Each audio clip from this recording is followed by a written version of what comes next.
What's going on, everybody? It's another edition of the NRW Checkpoint. What's going on? I'm WebsterStyle, always joined by my man, Brian Sapph. Brian, how you doing today, man? Good. How about yourself? I'm awake. I'm happy. Fantastic. Brian, Yes, Brian, sir. is there anything leaking over there with you? Leaking? Yeah. I mean, I hope not. Well, I tell you who leaking. Who's that? Microsoft. Oh, okay. Yes.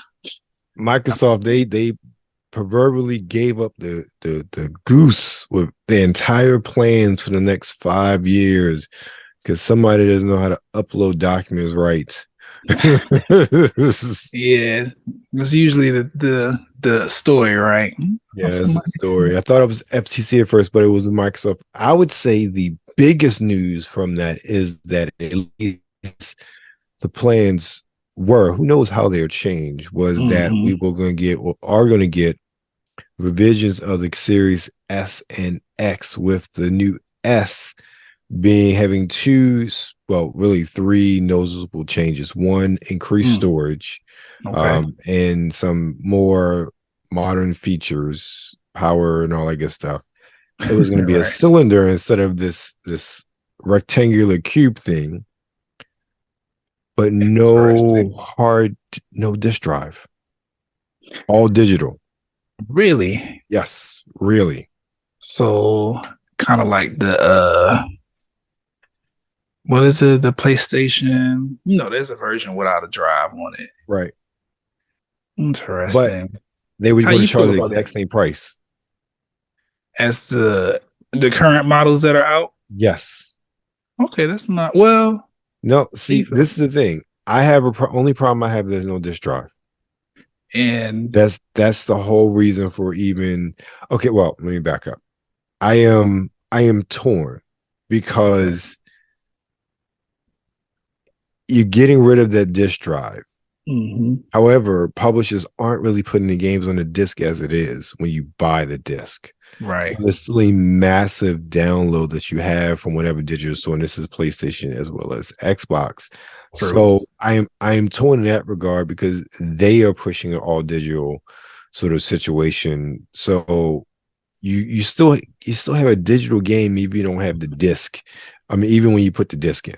So it's one of those things where I understand the outrage and I agree, more so for legacy discs. But currently speaking, the entire game's not under the disc as it is. So it's not like you will not have to have some sort of download on or download from whatever store to play the game anyway, even if you had the disc. So I'm torn in that regard. However, on the flip side of it, though, and we ain't like they having a new controller, and we're not going to talk about that, but the Series S, essentially, from what I understand, the current sort of black model that they released for an extra $50 where you get a terabyte.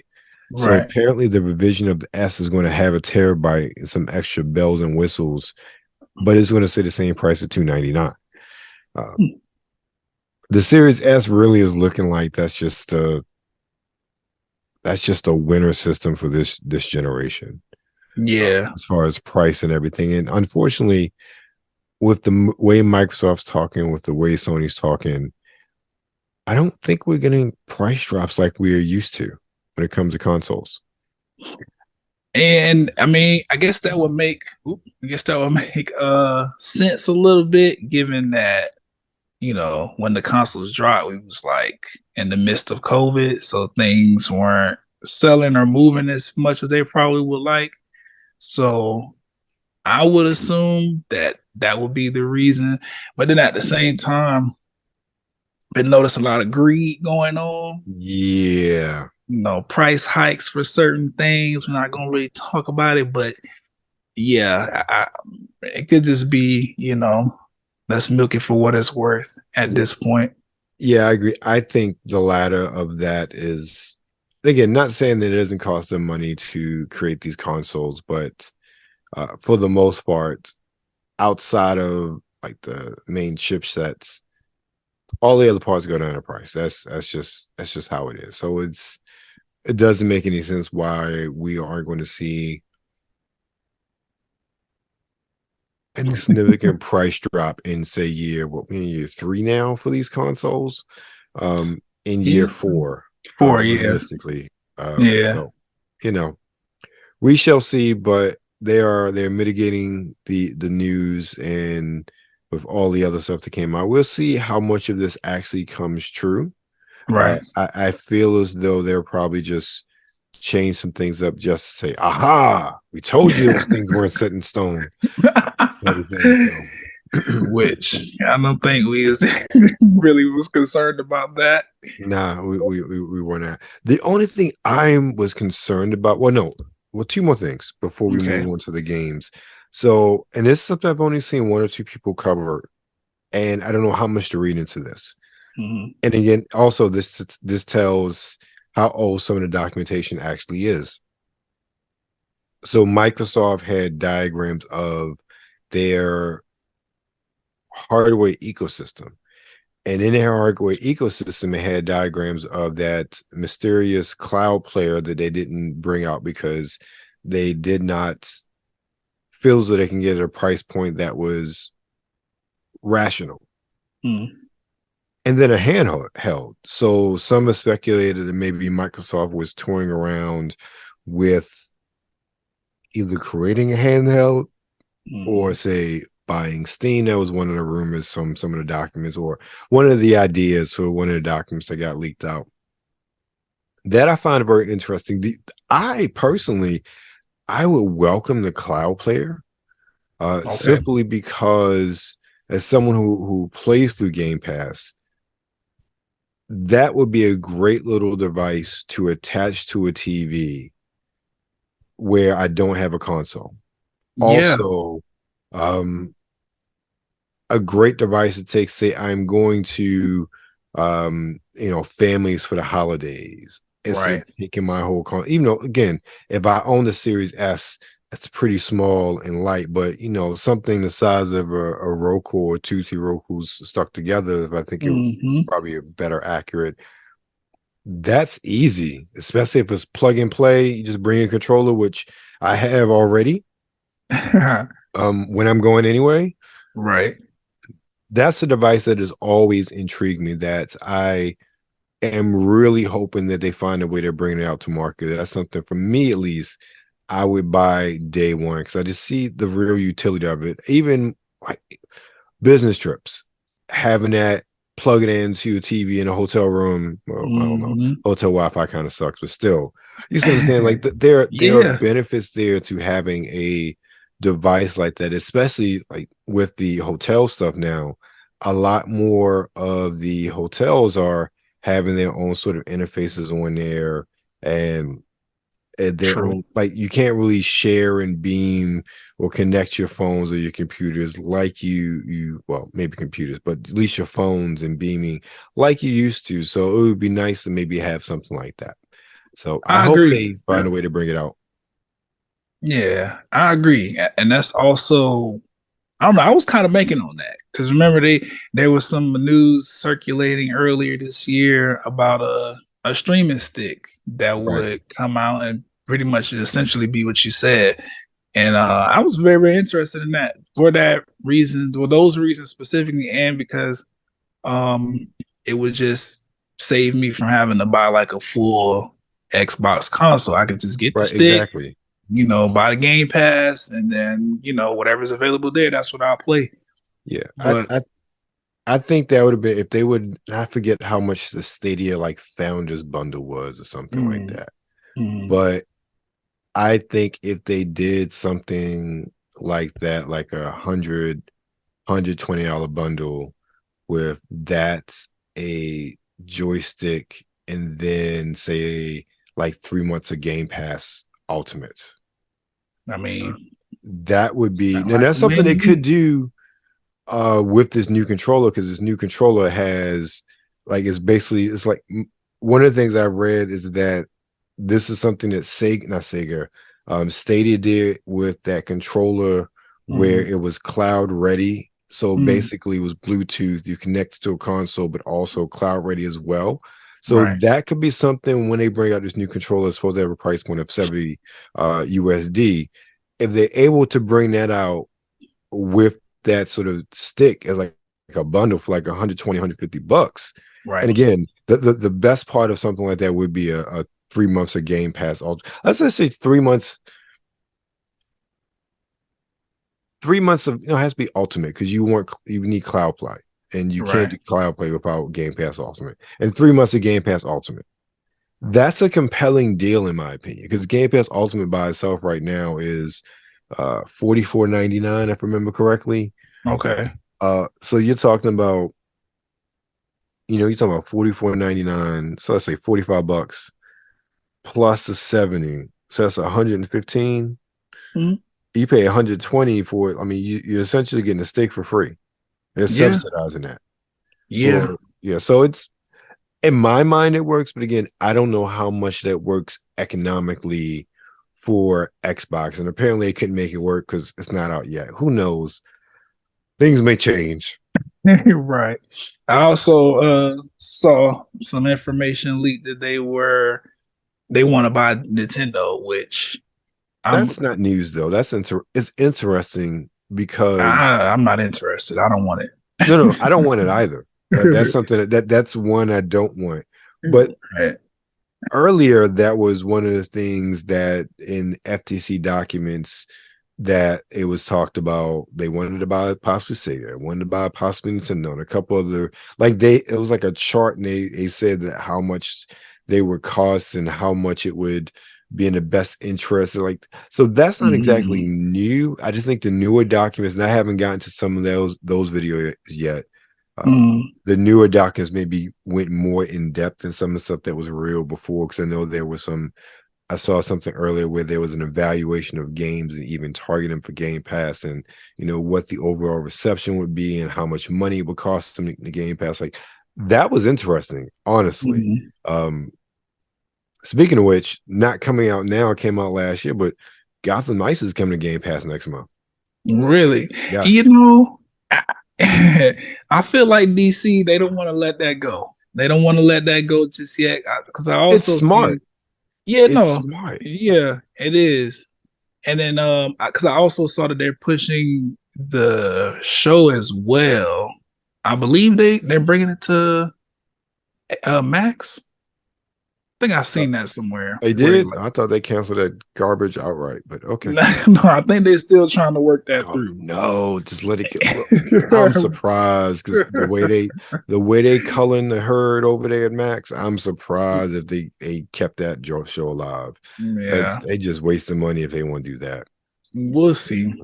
But before we started, with the games this week, did you get a chance to check out the State of Play or the Nintendo Direct that just happened? You mean the State of Play, which was a rehash of everything they did last time with just new Spider-Man footage? Yes. Yeah. Okay, before we get into Nintendo, because this State of Play was more like remember these games are coming, remember? Right. I don't know what it is with Sony lately. And I would bet money that they won't, we won't have this problem next year. I would bet money on that. Yeah. But do they not listen to that customer? Sony? No, of course not. They do what they want to do. I don't understand. This State of Play, I'm like, why are we even looking at any of these games, especially everything we've seen before? Like Spider-Man 2, I understand that is your big and only release for the holiday season. I get it. Why not make it a whole Spider-Man 2 Sony State of Play and don't rehash anything else? I think the overall goal with the State of Play was, again, to just remind us that these games are coming, because some of them they just announced oh yeah, the beta is coming. You might want to sign up for that. But and there's a demo this year. Right. That's what I don't. These aren't any. Look, we are now in the end of September. October will be here before we know it. Right. We're talking about the biggest time for games coming out. And The biggest. Outside of one game, you're talking to me about no games that we're going to see this year. Yeah. You wasted your time and energy. You should have just got with some third parties. They're bringing out some of the heavy hitters, talked about all of them and the benefits of them being in PS5, and then, you know, the cherry on top, Spider-Man, and call it a day. I mean, they did have Resident Evil, which again, Capcom, like, we get money for everybody. We be at your press conference. We be at your press conference. Oh, we got something for you. We got something Right. you've got. Look, it's like Oprah. Like, we'll take all your money. And Capcom's Right. smart in that regard. But Yes. as a gamer, like Sony is disappointing me with these state of plays, these showcases. The state of play, and then the last one was a showcase. Like it was an utter disappointment with regards to, one, what Xbox is doing when they're showing games, and then two, going to Nintendo. Even what Nintendo is doing, Nintendo is like, hey, you love this game, it's a remaster. You love this game, it's a remaster. You love this game. Like they're at least listening to their customer. Like, right. No, nobody wants to sit through a whole Nintendo Direct full of remasters or remakes, but they're listening to their customers.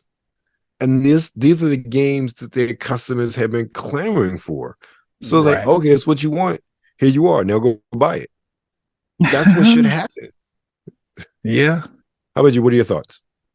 No, I'm right there with you. I watched and I was like, okay, I knew about these games. Of course, like I said, they announced some demos and the betas and everything like that. So that made me a little excited just because I want to play some of those games. And I didn't know, what was it? I didn't know. I don't know how I missed it, but what's that game? Helldivers 2. I didn't know that was gonna be as co-op-y as it is. So I'm kind of excited for that because there's a game that came out on PlayStation, maybe 2 or 3, called Army of Two, that was like really like, yes, I think I have that. Needed a person with you for that. I think I have that on Xbox Live, so I got it. I never played it. Yeah, I really that was a phenomenal game, especially if you had a person to play with. Fantastic game. So I'm excited for that. But other than that, it was more or less like, oh, we forgot to tell you that Spider-Man's going to take advantage of these parts of the PlayStation. And it was like, okay, that's fine. But I didn't really, They need to stop doing that because they got burned with Ratchet and Clank. They got so look. Don't tout that can only run on PlayStation 5 because of SSD. The only system that they have ever successfully been able to claim that, it was the PS3 and the cell processor, because you cannot emulate for that. So yes, the only things can run on the PS3 can only run on the PS3, and you've proven that, unfortunately, to the detriment of game preservation. However, in this case, don't say that. Don't. I had a conversation today, and not related to gaming, but just in general. Look, people ain't stupid. No. Just tell everybody what it is, lay it out for them, and everybody better move forward and do what they need to do. Sony needs to say, this is what it is. This is our game for the year. This is why it's great. Don't say, oh, it takes advantage of the SSD, and it's like, it's an SSD. And then next year you'll be releasing it on PC. It'll be playing on the Steam Deck, and the Steam Deck won't have any of that SSD or anything, any crap you said how it can only run it. Yes, you'll optimize it. Yes, you got what is Nixus or whatever it is that you bought that as handling those PC ports now. But the point is, it'll end up on PC. Right. And those PC versions won't need the SSD. Right. So why even say that when you know that's going to happen down the line? It's like you're giving the fanboys, not even the fanboys, it's because this is what I'm saying. I don't think you're a fanboy if you call a company out on hypocrisy. It's on the hypocrisy, on the BS that they give you. In this case, I think it's very well that people mock Sony for the whole SSD thing when Ratchet and Clank came out for the PC, and people did benchmarks, and they're like, that was a load of crap you sold us. You didn't need an SSD for this. Why do you say that? Like, why do you say these things? Look, we all understand just in general the benefits of using an SSD compared to a mechanical hard drive. Got it. We know they're faster load times. We know that things just work better because of that. However, don't say that it cannot work if it's not on that SSD. Don't do it to yourself, because you end up looking like a fool every single time. Yeah. I think their goal with doing that is to try to entice people to, well, not entice people, but make people feel like they've, they made a valuable purchase in going with the PlayStation 5. I don't need that. Yeah, I'm with you. The stupid part of it. They honestly, they could just put the game out now and exactly let me play. I don't really. If it's gonna be fast, it's gonna be fast, and that's fantastic. Yeah, there is nobody on this earth that's a video gamer that doesn't understand even if you don't understand the history of PlayStation, you understand the prestige that PlayStation name carries when it comes to video gaming. Right. And so, like, you don't need to oversell to give us malarkey about it only could do this, it only could do that. Like, look, is the game good? Yeah. That is, we talk about, is the game good? That's all that matters. That's all that matters. I don't care if it can only run on your system and yada yada. I absolutely hate that. Like, just like I hate the fact that what Yoshi P or whatever his name is from Square Enix said all this about Final Fantasy 16 and only being able to run on the PS5, and I think either that or he said something about one of Final Fantasy rooms. So I'm like, that's a load of crap. Yeah, talking about the Rebirth game. Yeah, like that's cap. That's look, that's marketing. Look, I'm not a game developer, but I can totally understand the ease and probably focus you can give to a game if you only have one major console to deal with in development. I understand that you will probably be able to get more out of that console and that game because of it. That only makes sense. Right. You're focusing your resources on one platform. But don't sit here and talk and say, oh, it can never run any other platform. That's a load of crap. Look, there are differences between the Xbox and the PlayStation, but it ain't that many differences where one game on one system cannot run on the other. Right. That's a load of crap. Yeah. I'm really tired of these companies constantly saying things like this. Look, if it's a good game, say it's a good game, tell us why it's a good game, and then we'll judge with our wallets. That's pretty much it. And then as far as Nintendo is concerned, with the Direct,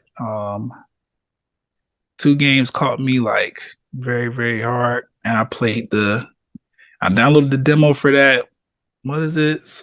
Somebody the Diver. I forget his name. Damn it. Just had it. Dave the Diver. I've been playing a demo for that. That's a really cool game. I'm probably gonna buy that when it comes out. They already got it priced at like $16, so I'm gonna probably get it. But that's the one where the guy dives in the water, he catches the food and then takes it to the restaurant. Then you have to manage the restaurant in the daytime or nighttime, whatever. It's a pretty fun game. It's interesting as well. And was it F-Zero 99? Yeah, I saw that. Yeah. Which, if you have a Switch, it is free to play. You can download it right now.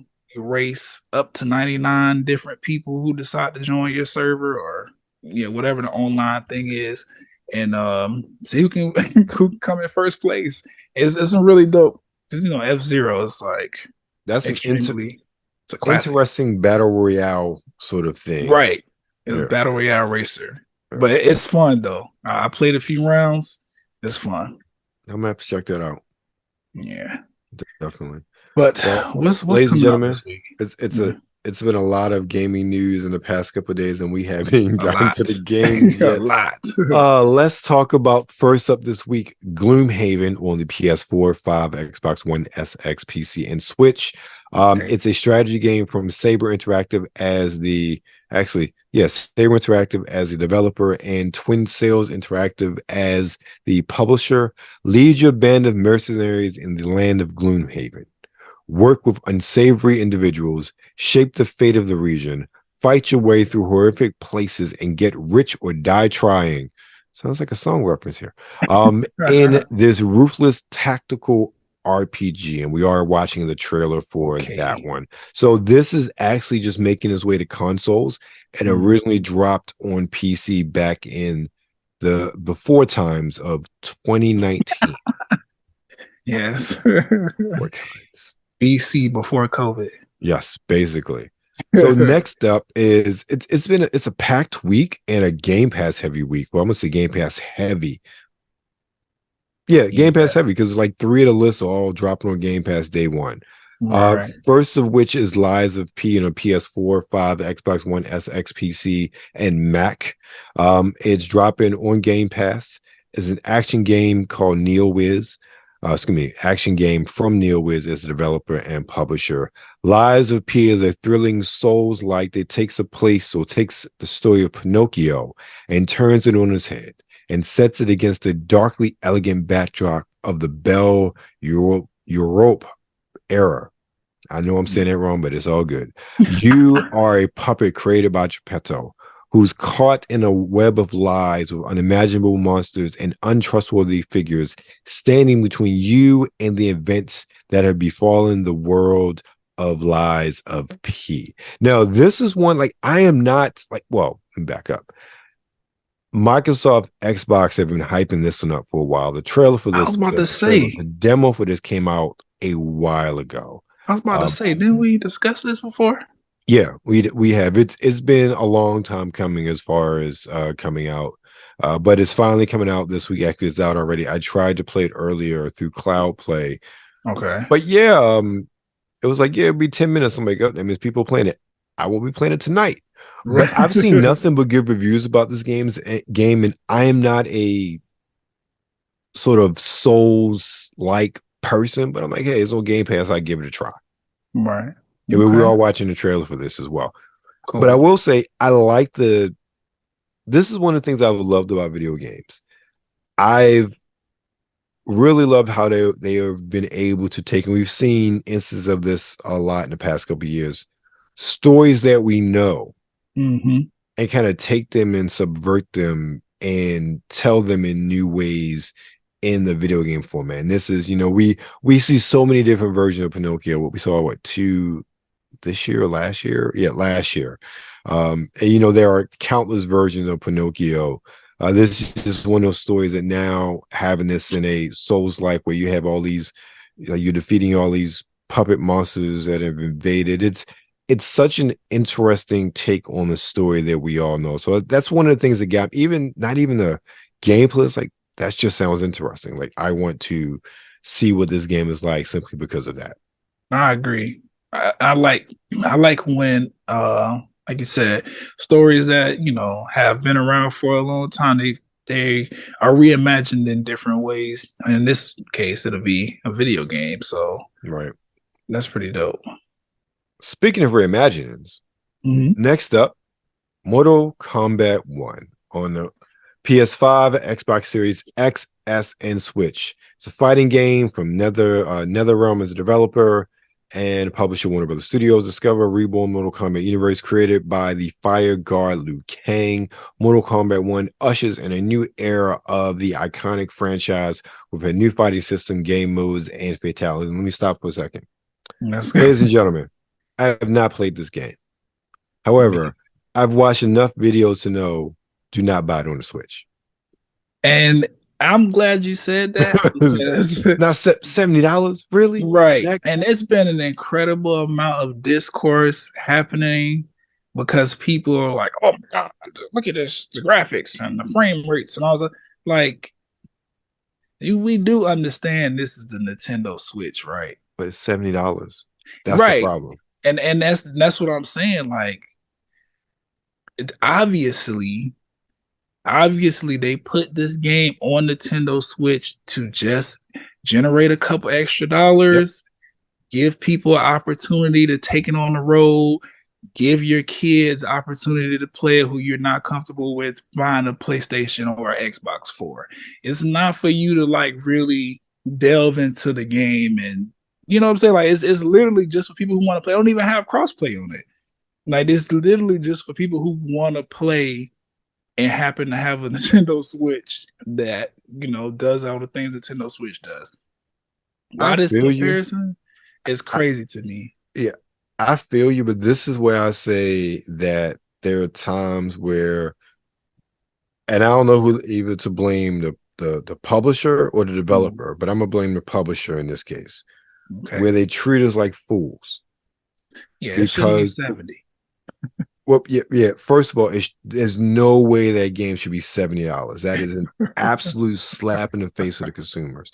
But two, I've watched a couple of different videos about people talking about it. So I've seen a lot of the tearing and the frame rates and just the really abysmal looking. Like there are better looking games on the Switch. Mm-hmm. There are games that like the fact that Outer Worlds, Witcher 3 were all ported to the Switch and look better than that game, and neither one of those cost $40 or $70. There is no reason why you should have that quality game on the Switch. I mean, Breath of the Wild, what's the new Zelda game? Tears of the Kingdom. Tears of the Kingdom. Yes. Okay. Yes, I know the Tears of the Kingdom is, let's be frank, a glorified, hyper extended, super long DLC. Yeah. And it should not be 70. There's no reason that game should be $70 on. There's no reason any game should be $70 on the Switch, in my opinion. Yeah. If the $70 is say, hey, this is next gen, it costs more money to develop. No, you're on the Switch, you're talking about you're developing for a system whose Switch came out in 2017. Right. You're talking about a system that already had 3-year-old chip architecture in there. So you're talking about you're basically creating games on a chipset that is damn near 10 years old. There is no extra cost. Actually, no, yeah, 3 months. Yeah, 2014. Yeah, almost 10 years old. Yeah, almost. There's no reason why any company can make the claim that it costs more money to develop for the Switch. It's not a next gen system in that regard. It ain't even a last gen system. Right. There's no reason any game. That's why I say that this is like, I implore you, do not give them your money, because it's such a slap in the face to gamers to do something like that. And Nintendo, look, is Tears of the Kingdom, I get it. I felt like that was a slap in the face too. There is no reason that, especially with the amount of money Nintendo's making on their first party games. Mm-hmm. There's no reason outside of, hey, we want to squeeze more money out of our customers. Yeah. For that to be $70. And Mortal Kombat 1 on the Switch is an absolute travesty for that to cost $70. Yeah, it definitely shouldn't be $70. No. I just want to, if you are, well, you shouldn't be interested, but if you are, just understand, you playing this on the Switch, the hardware, software, even capabilities of the Switch, they predate the PlayStation 4.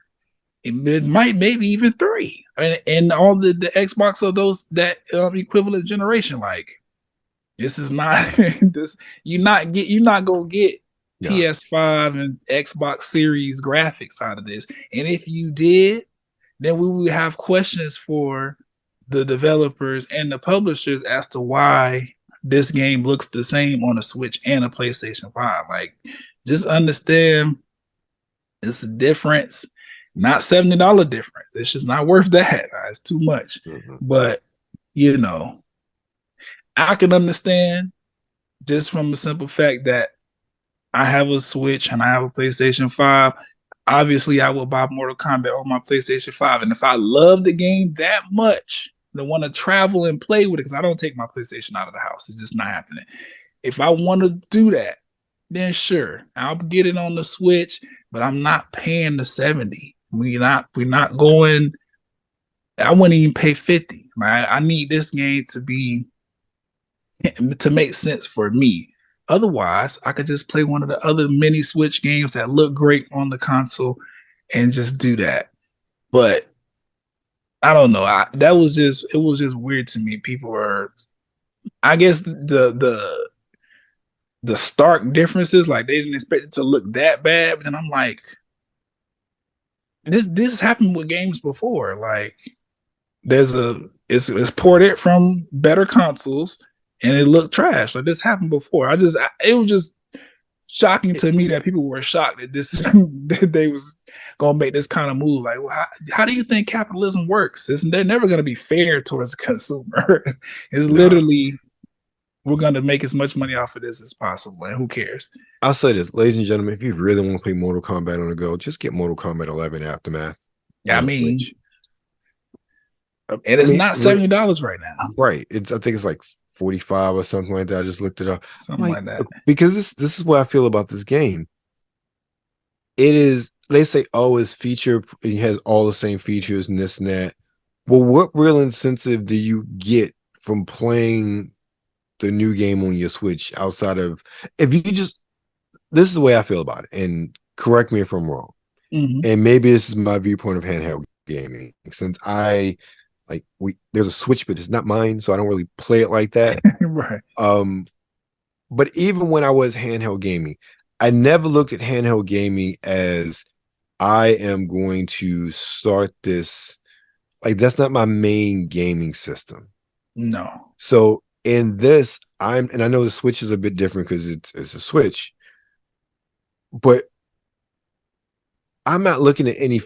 Maybe it's because of fighting game too. Fighting game, regardless of the depth, it's still very ephemeral. If you know what I'm saying, it's not like this. Yeah.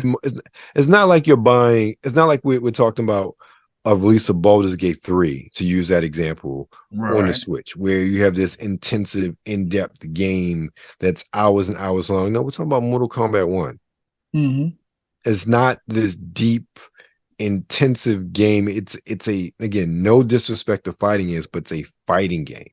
Yeah. It is small, bite-sized experiences, one at a time, back to back to back, and so on and so forth. So it's not that sort of game where I would expect it to be so horrible, or an installment of this game on the Switch to be so horrible, considering what it is. And that's why it really, every time I see a video about it, it burns me up, because it was just a lazy, in my opinion, cash grab. And I'm gonna blame the developer. I mean, the publisher on this one. I'm gonna blame the publisher, because even we said before, when we did reaction to the trailer, the fact was come out for the Switch. Like, okay, it's coming out for the Switch. Why not the other systems? Right. And we see why the Switch is a cash grab. $70. Because the industry, they understand the niche, like, nature of the Switch, and just how impactful that is to the gaming industry. So they take advantage. Wow. They know, like I said, some parents are not going to spend hundreds and hundreds of dollars to buy their children Xbox Series S and X and PlayStation 5. They can, like, you're gonna get this Switch and be happy with it. There are far better games on there that you should be consuming as a child anyway. Like, Nintendo's notorious for, like, not having M titles, which is another reason why Mortal Kombat coming over there was such a, like, it's like, okay, because it's like this, rated M. Now we sure we're doing this for the kids. Right. So it's just like, from their standpoint, I could see, like, okay, let's just make a little extra money. Like, the kids today, they play Grand Theft Auto all day anyway. Like, I'm pretty sure somebody's going to entice their parents to buy this Mortal Kombat game on the Switch, even though it looked like trash. But then at the same time, like you said, it's a fighting game, so it should look better. But then at the same time, I don't expect much from a fighting game in the first place, because all I'm doing is button mashing. I'm not really... It's not a RPG that should have, you know what I'm saying? Like, it should immerse me. It's literally like, pick a character and whoop some ass, just have fun. So I'm like, I don't know. Yeah. And then with the Switch being the only portable besides the Steam Deck, it's kind of like, I should put this over here so I can make some money. But then at the same time, it's like I'm ripping the customer off because I'm not Look, doing the graphics. this is the thing, and you brought up a really good topic. Nintendo, they can't afford to rest on their laurels with this because there are a lot of high quality PC handhelds that are coming out at lower price points. I forget, I think it was one of the Neo wins. I saw a video on the other day that's like $299 in this base unit. You know, and I'm not sure about it running high quality in Mortal Kombat, but it can run a lot of games.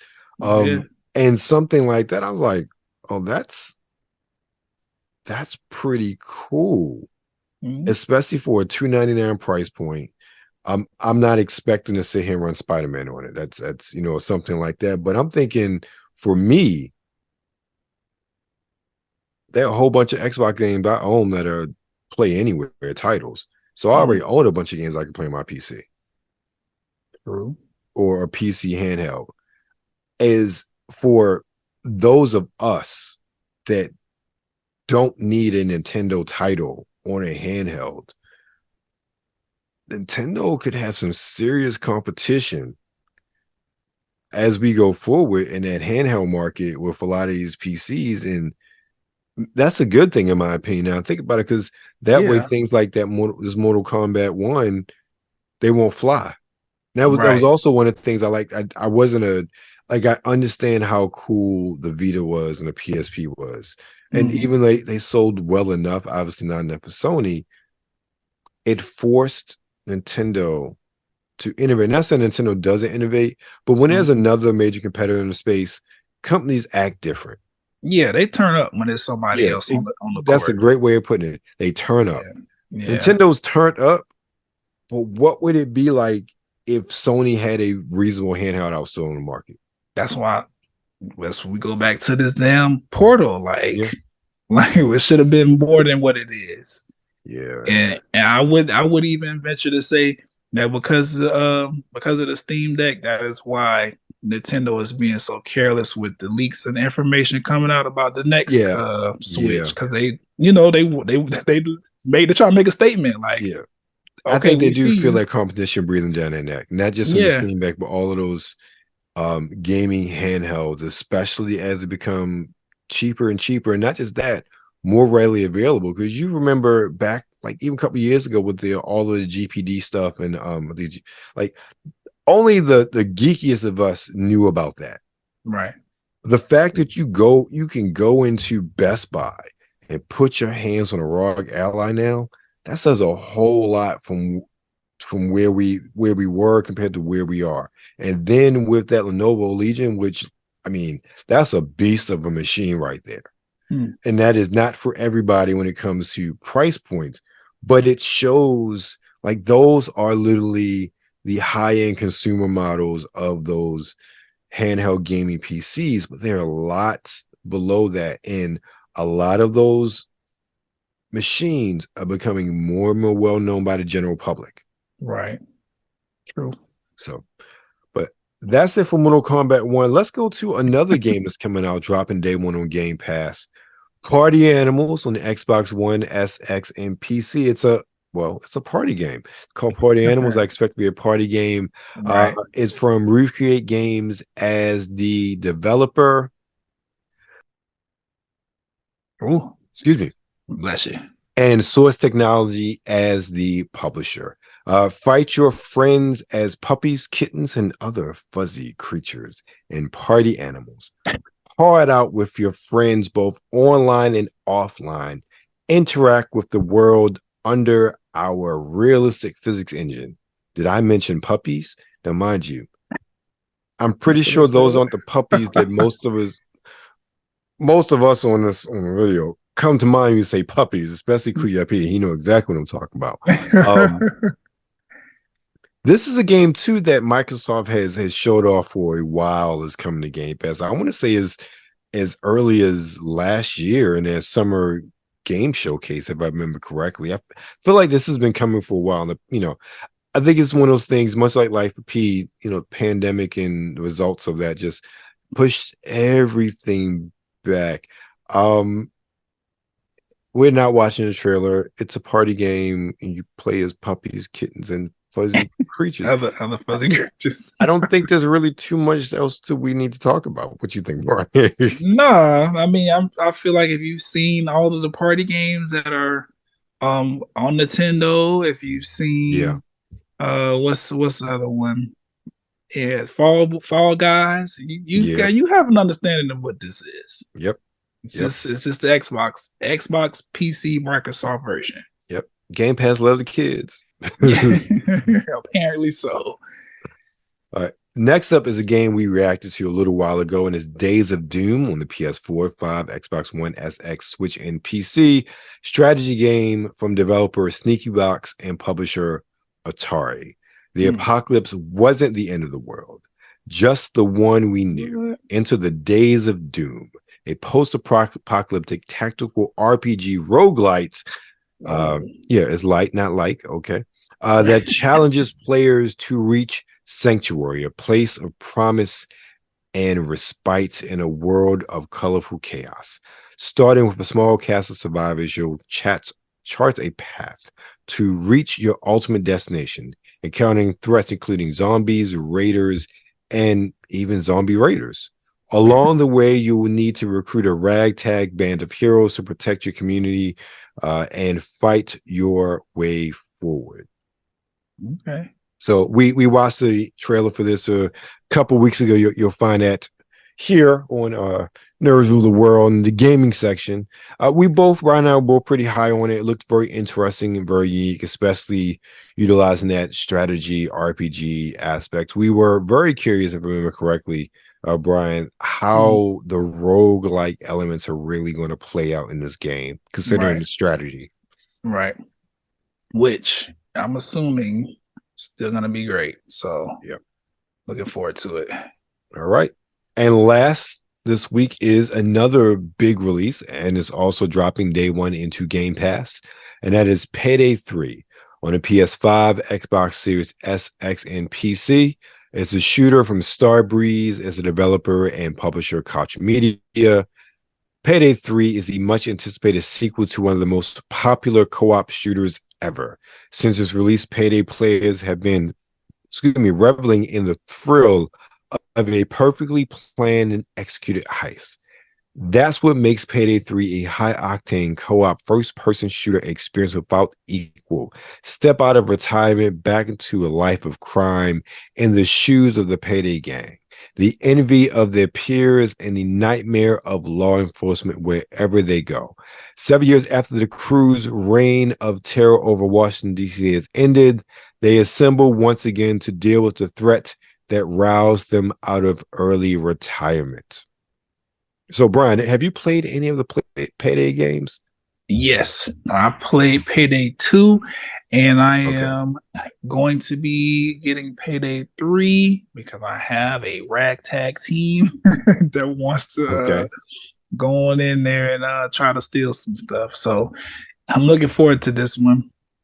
Just find it interesting with all the graphics talks going on with Mortal Kombat 1. We're not holding Payday 3 to the same standard, but I digress because I do understand that that's just what we've come to expect. The developers, they are intentional about not making the Payday games like highly graphically enhanced and everything like that, just to kind of keep a retro feel to it. So I get it, but if I'm playing it on PlayStation 5, I'm looking at it. I'm like, okay, still looking like PlayStation 4, but I'm excited nonetheless. This is a very, very unique game in the sense of, you're familiar with Payday.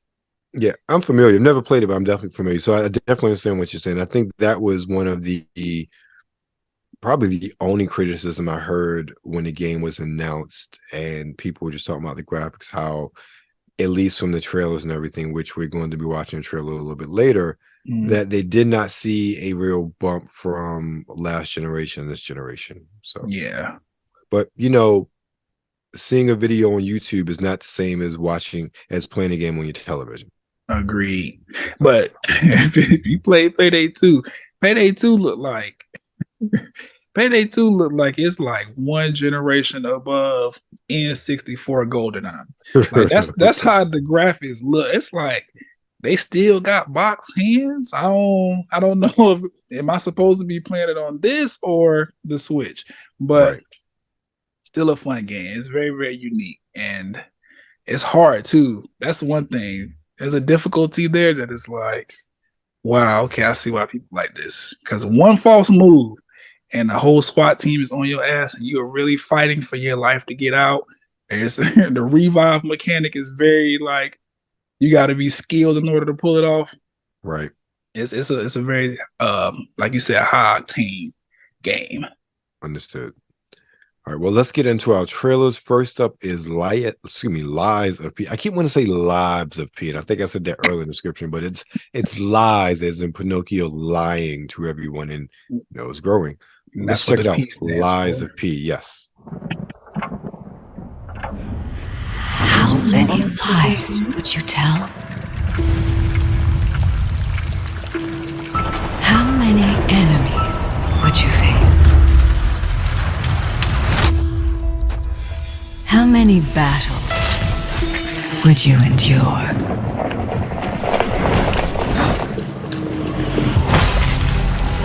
I love the style of this game. How many victories? How many failures? How many broken hearts? How many atrocities?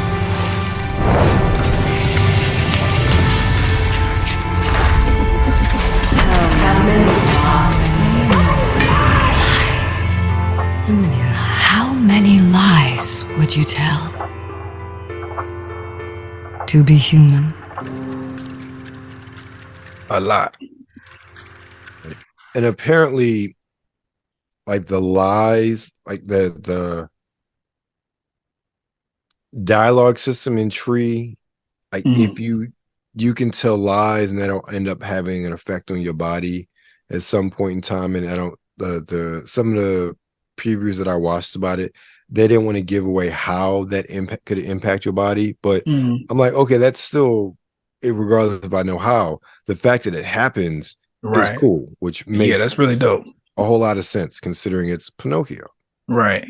Yeah, that's really, really dope. Yeah. Wish I could believe. Right. Exactly. All right. Next up, we have Gloomhaven. Peggy 12. Ooh, bad language.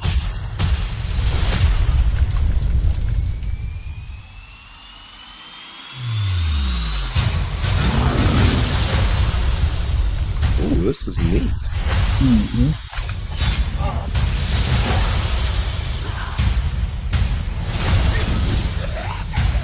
Like they almost look like stop motion characters. Right.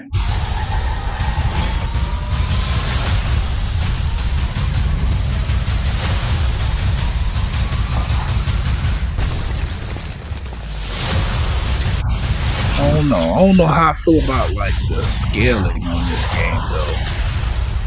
Like it got a bunch of big characters and small maps. I feel like I'm playing a tabletop game that was turned into a video game. Yeah, I can see that definitely. That's interesting. Dungeons and Dragons, if you taking notes, Yeah, for real. That's I like that. It's pretty neat looking. Yeah, I agree. All right. Next up, we have Payday 3. The third installment.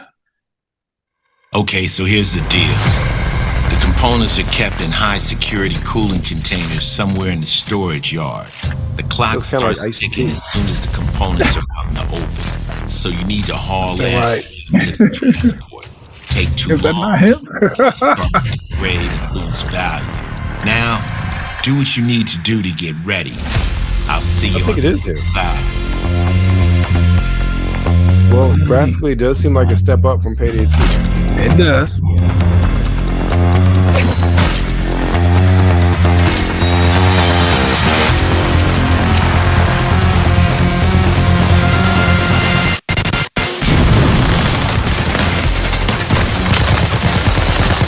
That's that fast.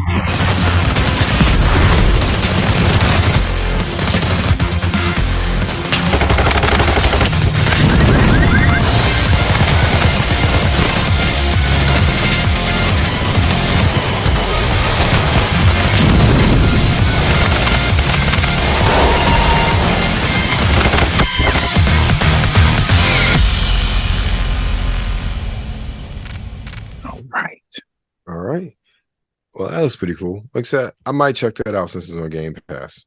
There are too many games I need to check out since they're on Game Pass. You should. I think with you being a fan of action movies, I think you'll like it because it's very much like, because there's a element to the game that's really big on like preparation. Like, what skills are you gonna give your character? What skills is your teammates' character gonna have? How does that mesh well with the mission that you have based on what you can read from the synopsis and everything? It's very meticulous and thought out. So I think you'll like it. Understood. Well, we got one more. We usually don't drop DLCs, but can't not talk about this when we watch the trailer. And this is Resident Evil 4 Separate Ways DLC.